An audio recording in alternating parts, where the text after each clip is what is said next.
ان کے اندر یہ صلاحیت نہیں ہے کہ اس دروازے سے بغیر چھڑی اور سارے کے سیدھا نکل جائے. تو بات یہ ہے کہ خود کرے ہم سے. ہم ایک وائس چانسلر کو انہوں نے بلایا, وہ بھی نہیں آئے, ہمارے دوست ہیں جسپال. یار آپ یونیورسٹی کے اندر کلرکوں کی یونین ہے, ڈرائیوروں کی یونین ہے, پروفیسروں کی یونین ہے, وائس چانسلرز کی یونین ہے. تو اسٹوڈنٹ کو کینٹین میں کھانا ناقص اور غیر معیاری ملے, فیسوں میں اضافہ ہو, غیر معیاری تعلیم ہو, ہیراسمنٹ ہو, اس کے ایشوز کو ریپرزینٹ کون کرے گا؟ کیا وہ دنیا میں ان لوگوں کے لیے تالیاں بجانے آیا؟ ہر سال اس کی فیس. کل HEC کے چیئرمین جو پچھلے 20 سال سے وائس چانسلر ہیں, وہ جنگ میں کالم لکھ رہے ہیں, چائنا ہو کے آئے ہیں کہ چین کی ترقی میں جامعات کا کردار. اور احسن اقبال صاحب جو ہمارے وزیر ہیں, وہ پوری دنیا میں جاتے ہیں, ہارورڈ میں جاتے ہیں, کیمبرج میں جاتے ہیں, آکسفورڈ میں جاتے ہیں, وہاں ویڈیوز ٹک ٹاک ریلز بناتے ہیں اور کہتے ہیں یہاں اسٹوڈنٹ یونین. بھائی آپ کبھی اس ملک کی کسی یونیورسٹی میں گئے ہیں پچھلے 10 سال میں, 20 سال میں, 30 سال میں؟ آپ نے اسٹوڈنٹس کے اس طرح کوسچن لیے ہیں؟ کیا بلاول بھٹو اس طرح نوجوانوں میں بیٹھ کے اس نے کوسچن لیے ہیں؟ مریم نواز نے لیے ہیں, عمران خان نے لیے ہیں؟ مینجڈ ایک اسپیس میں آپ جاتے ہیں اور وہاں سے واپس آ جاتے ہیں, اس کمفرٹ زون سے آپ باہر ہی نہیں نکل. نہ آپ کی اکانومی نوجوانوں کو 3.5% پہ اکانومی آپ کی کھڑی ہے. آصف خان صاحب نے صحیح کہا, کیونکہ جج جتنا سینئر ہوتا ہے اس کا تجربہ ہوتا ہے, اس کی ریٹائرمنٹ کی کوئی ایج نہیں, وہ کوئی سرکاری ملازم تو ہے نہیں کہ 65 میں ریٹائر ہو جائے گا. پاکستان میں ریٹائر ہونے والے ججوں کا مطیع اللہ جان صاحب کے ٹویٹ سے پتہ چلتا ہے کہ بیٹھے بٹھائے 20 لاکھ پینشن بڑھ گئی ہے. ان کے لیے ریاست نے فلاحی ریاست اسلامی بنا دی ہے, ان کو 4 لاکھ کا پیٹرول ملتا ہے, ان کو ڈیٹیل میں 2 پلاٹ ملتے ہیں, ان کی 50 لاکھ پینشن میں اضافہ ہو, ان کی فلاحی ریاست بنی ہوئی. آج سب سے بڑا مسئلہ ہے کہ جب میں اور مطیع اللہ جان یونیورسٹی میں تھے تو 90s تک ہمارے سامنے اپورڈ سوشل موبلٹی تھی. ہم قائد اعظم یونیورسٹی کی برس میں فری سفر کرتے تھے, اسکالرشپ ہوتا تھا اور لاکھوں روپے فیسیں نہیں ہوتی تھی, اور اس وجہ سے ایک اپورڈ سوشل موبلٹی تھی. اور میرٹ سم سارٹ یہ تھا کہ کلاس کے جو کالج میں لائق بچے تھے وہ میڈیکل کالج چلے جاتے تھے, انجینئرنگ یونیورسٹی چلے جاتے تھے, جو ان سے کم لائق تھے وہ آرمی میں چلے جاتے تھے, جو ہم جیسے نالائق تھے وہ ایسی. مطلب اب یہ اپورڈ سوشل موبلٹی آپ دیکھ لیں, آپ روز اخبار پڑھتے ہیں, جو بندہ کسی عہدے پہ لگتا ہے, اول تو جو ریٹائر ہو رہا ہے وہ ریٹائر ہی نہیں ہو رہا, وہ CDA کی سرکاری بس میں ناگزیریت کے تحت H8 کے قبرستان میں جانا چاہتا ہے, آخری جنازہ بھی سرکاری اس سے گزرے. جو بندہ لگ رہا ہے اس کا پہلے پروفائل آتا ہے, وہ فلاں کا داماد ہے, وہ فلاں کا بیٹا ہے, فلاں کا سالہ ہے, فلاں کا بہن ہے, اس کی اپنی کوئی کیپیبلٹی نہیں. امریکہ میں بھی کیپٹلزم ورسٹ ہے, UK میں بھی ہے, لیکن عام آدمی کے بچے کے لیے آگے بڑھنے کے مواقع ہیں. آپ کی ریاست نے وہ اپورڈ سوشل موبلٹی ختم کر دی, اور وہ مستقبل اس میں نہیں دیکھ رہے کہ بغیر اس کے سفارش کے, خاندانی اثر و رسوخ کے, ایفیولنس پہ, اس پہ تو PhD کے تھیسز ہو چکے ہیں کہ یہ جان پہچان کا, اثر و رسوخ کا, میٹریمونیل الائنسز کا معاشرہ ہے. تو اس معاشرے میں نوجوانوں کو آگے بڑھنا, ان کا انٹرسٹ سیاست کے ذریعے ہوگا. یہ ضرور ہے کہ پاپولسٹ چیلنج ہے اور اس نے اسے ایشو سے دور کیا ہے, لیکن کیا ہم نے انہیں وہ کنٹینٹ دیا جو چاہیے تھا؟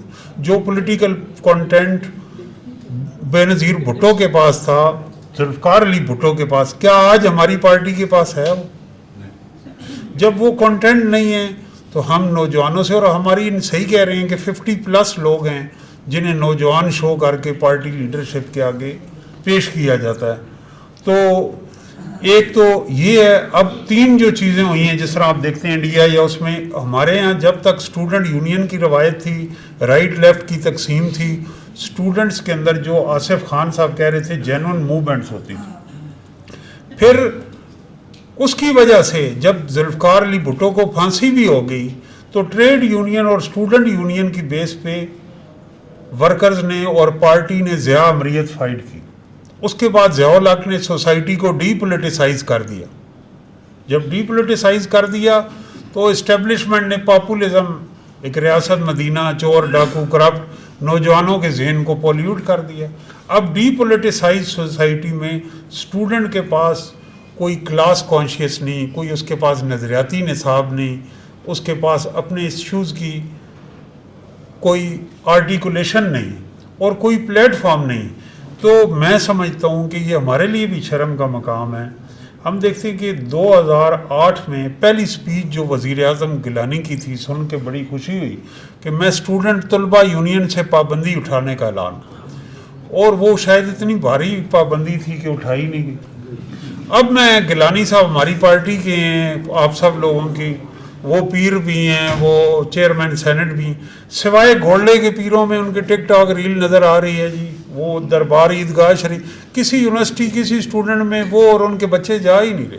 ان کی ساری ایکٹیویٹی روحانی. ہمارا اگر کوئی گورنر ہے، چیئرمین سینٹ ہے، تو 10 دن عراق چلا گیا، 10 دن ایران چلا گیا. ناصر شرازی صاحب بھی خوش ہو، یہ بھی خوش ہو. یہ بھائی یہ آپ کا عقیدہ ہے، یہ کوئی پولیٹیکل ایکٹیویٹی نہیں. آپ کے پاس پیروں کے لیے، ان مولویوں کے لیے ٹائم ہے، ان نوجوانوں کے لیے نہیں.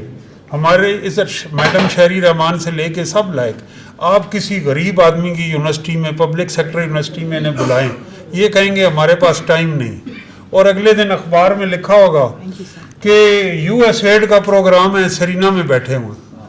تو آپ کیسے دور ہوئے ہیں؟ یہ آصف خان صاحب بلائیں تو تب بھی دور نہیں ہوتے. تو بس اس طرح کی بات ہے.